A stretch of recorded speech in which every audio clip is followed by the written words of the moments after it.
What is the statute of limitations?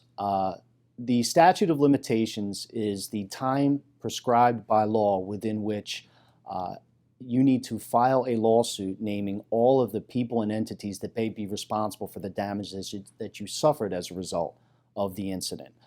And the time frame within which to file that lawsuit, in other words, a statute of limitations, is dictated by the type of case at hand. So the statute of limitations varies depending on what type of case it is. For injury cases, that time frame would be 2 years.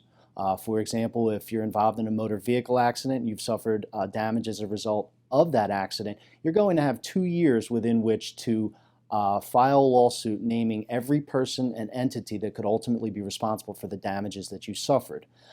If you do not file your lawsuit within that time prescribed, again, in personal injury cases, that 2 years, you could be precluded from recovering for any of your damages because you essentially violated that statute of limitations or your complaint was not filed timely.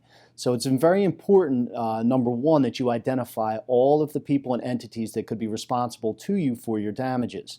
And secondly, that your complaint naming all of those people and entities is filed within the applicable statute of limitations. And at my firm, and we handle injury cases, we like to file the lawsuit about a year before the expiration of the statute of limitations. Number one, that allows us to file timely, and number two, it allows us some time to do additional discovery in the event that we find out there's another person or entity that could be responsible to our client for their damages. We have enough time to then add them to the lawsuit so that we know long before the expiration of the statute of limitations that we have properly named all of the people and entities that could be responsible to our client.